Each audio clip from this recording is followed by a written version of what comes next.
Halo, perkenalkan kami dari Himpunan Mahasiswa Akuntansi BINUS University. Kali ini kami akan mempersembahkan video seputar akuntansi. Simak video ini baik-baik. Halo, kami dari Himpunan Mahasiswa Akuntansi Hima mempersembahkan sebuah video pembelajaran materi mengenai kewajiban lancar dan tidak lancar. Pertama-tama, kita akan membahas kewajiban lancar terlebih dahulu ya. Apa sih pengertian dari kewajiban lancar? Kewajiban lancar adalah kewajiban suatu perusahaan yang akan jatuh tempo dalam 1 tahun dari tanggal neraca dan akan menggunakan aset lancar atau membuat kewajiban lancar lainnya. Singkatnya, kewajiban lancar dikenal dengan nama kewajiban jangka pendek. Yuk kita bahas satu-satu jenis kewajiban lancar. Jenis pertama adalah wesel bayar atau wesel hutang. Wesel bayar adalah surat utang yang diterbitkan suatu perusahaan untuk membayar utang yang telah jatuh tempo.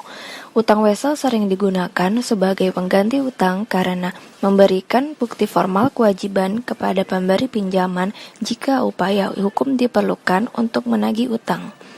Berikut adalah contoh soalnya. Bank Rakyat menyetujui pinjaman senilai 100 juta rupiah pada 1 September 2020. Jika PT Ibu Pertiwi menandatangani wesel bayar 4 bulan sebesar 100 juta rupiah dengan bunga 12% yang akan jatuh tempo pada tanggal 1 Januari 2020.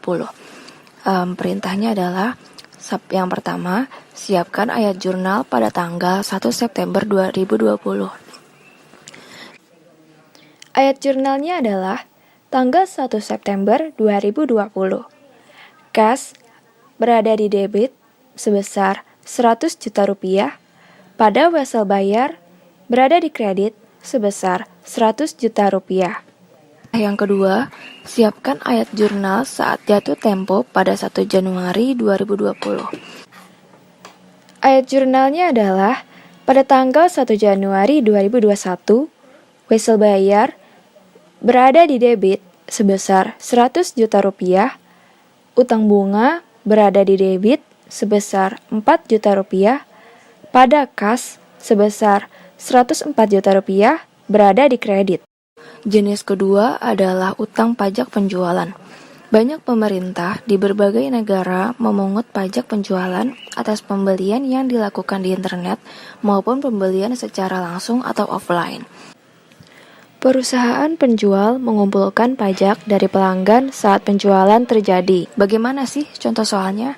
Misalnya, pada tanggal 29 Oktober 2010, CV QWERTY membukukan penjualan sebesar 10 juta rupiah dan pajak penjualan sebesar 1 juta rupiah.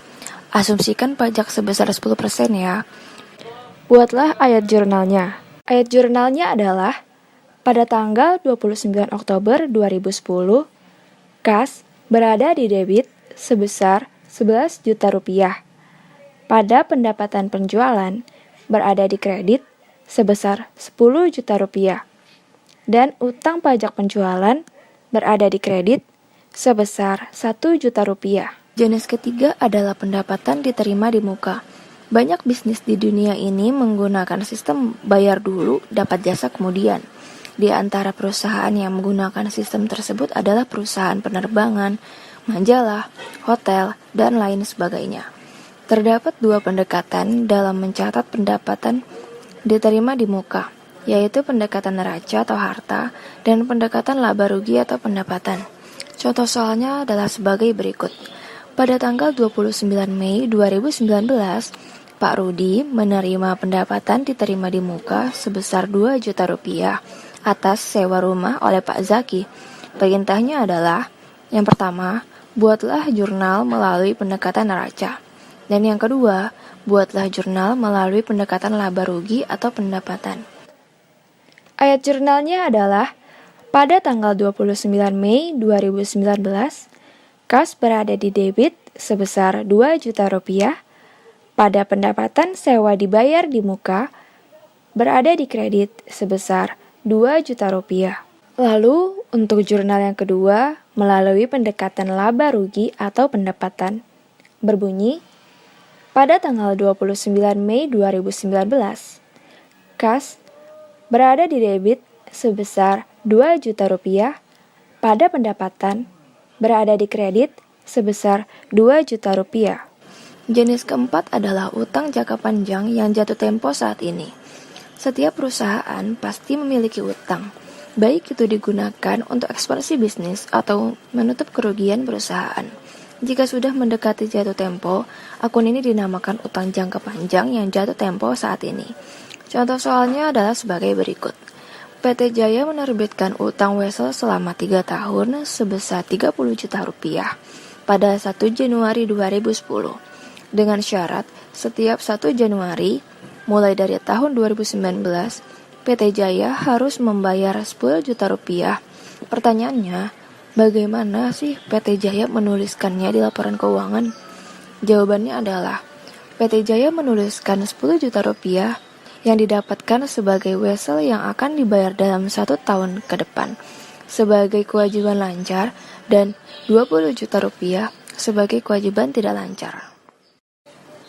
Keempat, jenis yang baru saja dijelaskan merupakan kewajiban lancar atau juga disebut sebagai kewajiban jangka pendek. Setelah membahas kewajiban lancar, kita akan lanjut ke pembahasan selanjutnya yaitu kewajiban tidak lancar. Yuk kita bahas satu-satu jenis dari kewajiban tidak lancar atau utang jangka panjang. Jenis yang pertama adalah obligasi. Obligasi ini terbagi menjadi beberapa tipe, yaitu 1. Obligasi dengan jaminan, secured bond, dan obligasi tanpa jaminan, unsecured bond.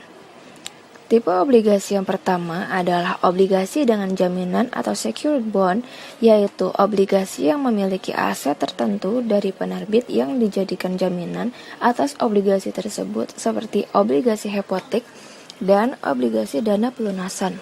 Kemudian, tipe obligasi tanpa jaminan atau unsecured bond yang juga disebut obligasi debenture. Obligasi tanpa jaminan ini diterbitkan terhadap kredit umum peminjam.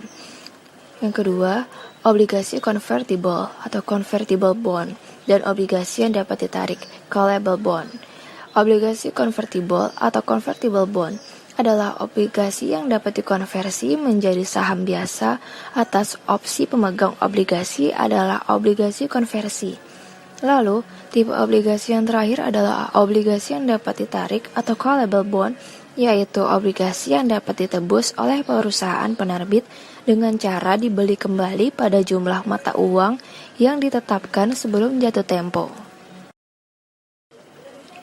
Untuk prosedur penerbitan obligasi, Undang-Undang Pemerintah memberi perusahaan kekuatan untuk menerbitkan obligasi. Dalam mengesahkan penerbitan obligasi, Dewan Direksi harus menetapkan jumlah obligasi yang akan diotorisasi, total nilai nominal, dan tingkat bunga kontrak. Ketentuan penerbitan obligasi ada dalam dokumen hukum yang disebut perjanjian obligasi. Wali amanat atau biasanya lembaga keuangan menyimpan catatan setiap pemegang obligasi, memelihara hak asuh atas obligasi yang belum diterbitkan, dan memegang hak bersyarat atas properti yang dijaminkan. Selain itu, perusahaan penerbit mengatur pencetakan sertifikat obligasi. Perusahaan investasi yang mengkhususkan diri dalam penjualan sekuritas umumnya menjual obligasi kepada perusahaan penerbitnya. Ketika perusahaan menerbitkan obligasi, obligasi dapat diterbitkan dengan nilai nominal di bawah nilai nominal atau diskonto atau di atas nilai nominal atau premium. Kemudian, penerbitan obligasi. Ketika suku bunga kontrak dan suku bunga pasar sama, obligasi dijual pada nilai nominal atau nilai par. Untuk mengilustrasikan akuntansi untuk obligasi yang diterbitkan pada nilai nominal, asumsikan bahwa pada 1 Januari 2020, Candlestick AG menerbitkan obligasi senilai 100.000 euro. 5 tahun, 10% pada 100 atau 100% dari nilai nominal.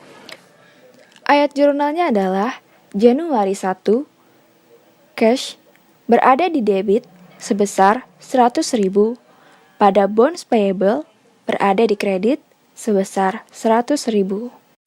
Perusahaan Candlestick melaporkan hutang obligasi di bagian kewajiban tidak lancar pada laporan posisi keuangan karena tanggal jatuh tempo adalah 1 Januari 2025 atau lebih dari 1 tahun lagi. Selama jangka waktu atau umur obligasi, perusahaan membuat entry untuk mencatat bunga obligasi. Asumsikan bahwa bunga dibayarkan setiap tahun pada tanggal 1 Januari pada obligasi Candlestick.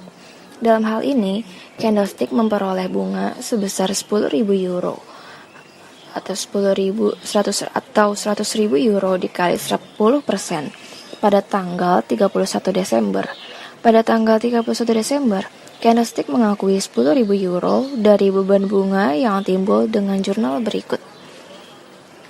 Desember 31, interest expense sebesar 10.000 pada interest payable sebesar 10.000. Candlestick mencatat pembayaran pada 1 Januari sebagai berikut. Interest payable berada di debit sebesar 10.000, pada cash berada di kredit sebesar 10.000. Bagaimana sih cara menentukan harga pasar obligasi? Ada 3 faktor dalam menentukan harga pasar obligasi, yaitu jumlah yang akan diterima pada saat obligasi jatuh tempo, lamanya waktu sampai jumlah tersebut diterima, dan tingkat bunga pasar. Selanjutnya, kita akan membahas tentang menebus obligasi. Perusahaan penerbit dapat menghentikan obligasi baik ketika membeli kembali atau menebus obligasi atau ketika pemegang obligasi menukar obligasi konversi dengan saham biasa. Perusahaan dapat melakukan penebusan obligasi saat jatuh tempo dan sebelum jatuh tempo. Terlepas dari harga penerbitan obligasi, nilai buku obligasi pada saat jatuh tempo akan sama dengan nilai nominalnya. Namun, jika perusahaan memutuskan untuk menebus obligasi pada sebelum jatuh tempo, maka penting untuk perusahaan menghilangkan nilai tercatat obligasi pada tanggal penebusan, mencatat kas yang dibayarkan, dan mengakui keuntungan atau kerugian penebusan. Nilai tercatat obligasi adalah nilai nominal obligasi yang disesuaikan dengan diskonto obligasi atau premi obligasi yang diamortisasi sampai dengan tanggal penebusan. Berikut tadi adalah penjelasan dari obligasi selaku jenis pertama dari kewajiban tidak lancar. Jenis kewajiban jangka panjang selanjutnya adalah wesel bayar. Wesel bayar jangka panjang mirip dengan wesel bayar berbunga jangka pendek, kecuali jangka waktu wesel bayar melebihi 1 tahun. Sebuah wesel jangka panjang dapat dijamin dengan hipotek yang menjaminkan hak milik atas aset tertentu sebagai jaminan atas pinjaman. Biasanya, persyaratan mengharuskan peminjam untuk melakukan pembayaran cicilan yang sama selama jangka waktu pinjaman. Sementara jumlah pembayaran tetap konstan, bunga menurun setiap periode, dan porsi yang diterapkan pada pokok pinjaman meningkat. Setelah wesel bayar, ada satu lagi jenis kewajiban tidak lancar yaitu sewa. Sewa adalah perjanjian kontraktual antara lessor atau pemilik properti dan lessee atau yang menyewa properti. Pengaturan ini memberi lessee hak untuk menggunakan properti tertentu yang dimiliki oleh lessor untuk jangka waktu tertentu. Lalu lessee membayar sewa sebagai imbalan. Untuk pencatatan akuntansinya, lessee mengakui liabilitas sewa dan aset hak pakai untuk semua sewa dengan jangka waktu lebih dari 1 tahun. Jika jangka waktu sewa kurang dari 1 tahun, tidak ada kewajiban atau aset yang diakui dan pembayaran sewa dibebankan pada saat terjadinya. Sedangkan perusahaan mengakui aset sewa dan liabilitas sewa pada laporan posisi keuangan yang diukur pada nilai kini pembayaran sewa. Biasanya untuk kewajiban tidak lancar, perusahaan selalu melakukan pelaporan dan analisis. Perusahaan melaporkan kewajiban tidak lancar dengan cara melakukan presentasi dengan menyajikan data ringkasan dalam laporan posisi keuangan seperti suku bunga, tanggal jatuh tempo, hak konversi, dan aset yang dijaminkan beserta data pendukung lainnya. Setelah itu, perusahaan akan melakukan analisis. Kreditor dan pemegang saham jangka panjang akan tertarik pada solvabilitas jangka panjang perusahaan. Bunga tertentu adalah kemampuan perusahaan untuk membayar bunga pada saat jatuh tempo dan untuk membayar kembali nilai nominal hutang pada saat jatuh tempo. Di sini kita melihat dua rasio yang memberi informasi tentang kemampuan membayar hutang dan solvabilitas jangka panjang. Selanjutnya, kita akan membahas mengenai pembiayaan hutang dan ekuitas. Pembiayaan hutang menawarkan keuntungan-keuntungan ini dibandingkan saham biasa. Salah satu alasan untuk menerbitkan obligasi adalah karena obligasi tidak mempengaruhi kendali pemegang saham. Karena pemegang obligasi tidak memiliki hak suara, pemilik dapat menambah modal dengan obligasi dan tetap mempertahankan kendali perusahaan. Selain itu, obligasi menarik bagi perusahaan karena biaya bunga obligasi dapat dikurangkan dari pajak di beberapa negara sehingga dapat menghasilkan biaya modal yang lebih rendah daripada pembiayaan ekuitas. Selain metode bunga efektif, ada juga metode amortisasi lainnya yang bisa digunakan, yaitu metode amortisasi garis lurus. Metode garis lurus menghasilkan jumlah amortisasi dan beban bunga yang konstan per periode. Besarannya ditentukan dengan menggunakan rumus amortisasi diskonto obligasi dengan metode garis lurus.